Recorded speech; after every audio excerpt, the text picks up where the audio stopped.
Après la journée mondiale du bonheur hier, c'est aujourd'hui le premier jour du week-end. De bonheur, 2 jours de suite, c'est beaucoup trop de bonheur à partager. Alors profitons ensemble de ce début de week-end qui s'annonce complètement pourri au niveau de la météo. Mais nous avons quand même de bonnes nouvelles à vous raconter ce matin. Alors bonjour à tous, nous sommes le vendredi 21 mars 2014 et c'est le Fresh News du week-end. C'est parti mon chichi.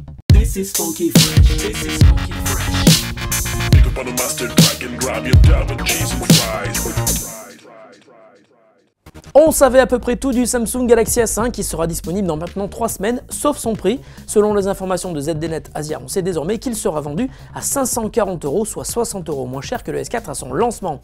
Et si le prix du Samsung Galaxy A5 a été revu à la baisse, c'est sans doute car il a face à lui 2 géants qui sont également très attendus et risquent de lui voler la vedette. Tout d'abord, le Sony Xperia Z2 qui sortira en même temps et devrait être vendu 679 €. Et d'autre part, le nouveau HTC One, lui aussi très attendu, même s'il n'a officiellement toujours pas été annoncé, ce sera fait le 27 mars. En revanche, on ne connaît pas encore son prix. Le prix annoncé pour le Galaxy A5 est donc une surprise et pourrait lui assurer une arrivée réussie sur le marché. Si nous n'avons pas été subjugués par le smartphone lors de notre prise en main, il ressemble à une simple mise à jour du S4, il devrait tout de même se faire remarquer avec des capteurs à l'arrière et à l'avant, son écran Full HD de 5,1 pouces et un processeur Snapdragon 801 à 2,5 GHz. On en reparlera le 11 avril, jour de sa sortie. Twitter a aujourd'hui 8 ans, le site web décliné en application disponible sur toutes les plateformes refuse de se voir considéré comme un réseau social et préfère le terme de média. Le 21 mars 2006, Jack Dorsey envoyait un tout premier message sur cette application web qui s'est successivement appelée Status, puis Twitter sans le i et le e et enfin Twitter. Twitter a ensuite explosé grâce à son originalité et des messages de 140 caractères inspirés du format SMS. Plusieurs éléments ont d'ailleurs construit le succès de Twitter.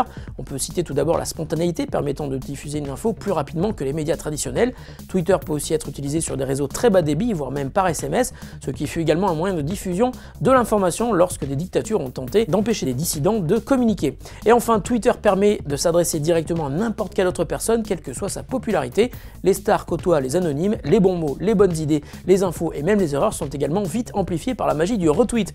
Si vous n'y êtes pas encore accro, une partie de votre culture internet est vraiment à refaire, et si vous y êtes, vous savez que ça prend du temps mais qu'il est désormais difficile de s'en passer. Joyeux anniversaire Twitter, et si vous ne nous suivez pas encore, vous savez ce qu'il vous reste à faire.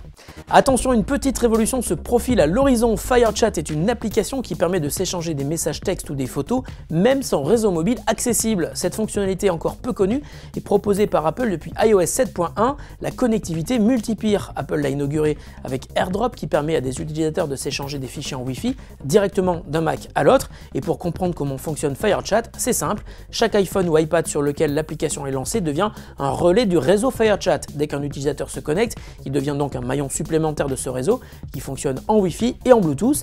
FireChat devrait devenir très populaire dans les lieux où le réseau ne fonctionne pas quand il est surchargé, comme les concerts, les grandes conventions, les salons, les stades, ou totalement existants comme le train, le métro, l'avion, enfin ça dépend des endroits. À partir de 2 appareils connectés entre eux, le réseau fonctionne et il s'étend aussi loin que d'autres appareils sont à portée. FireChat est dispo sur iOS 7.1, on l'a essayé, ça marche parfaitement bien et c'est notre appli coup de cœur du jour. La question du jour nous vient de David qui va déménager dans un endroit où la DSL semble ne pas encore avoir mis les pieds et David compte donc se rabattre sur une connexion 4G. Excellente idée, l'offre est aujourd'hui en plein développement grâce aux clés 4G et cette solution est très utile pour les endroits non desservis par des connexions ADSL de qualité. Il faut savoir cependant que le marché risque de très vite bouger quand les utilisateurs arriveront en masse sur des réseaux qui sont aujourd'hui encore loin d'être surchargés. Alors pour surveiller l'usage des datas de ta connexion, tu peux déjà tester sur ton ADSL, plusieurs solutions s'offrent à toi. Si tu es sur Windows 8, tu l'as déjà puisqu'un outil de surveillance des datas est géré nativement par l'OS, il te suffit d'aller cliquer sur l'icône de ta box ADSL que tu devrais voir dans les appareils visibles de ton réseau local, tu fais un clic droit sur l'icône de ta box et tu choisis afficher l'utilisation des données estimées et ça marchera de la même manière sur une box ou une clé 4G. Si tu n'en es pas sur Windows 8, tu peux te rabattre sur plusieurs applis gratuites comme NetSpeed Monitor, Networks ou ISP Monitor et en ce qui concerne les connexions 4G, tu pourras aussi avoir un aperçu directement sur l'interface web de ta clé ou ta box 4G ou même sur l'espace client de ton fournisseur d'accès. Fresh News, c'est fini pour aujourd'hui, on se retrouve en début d'après-midi pour Gamer Express et lundi pour une nouvelle semaine de news bien fraîches comme vous les aimez. Salut à tous et bon week-end.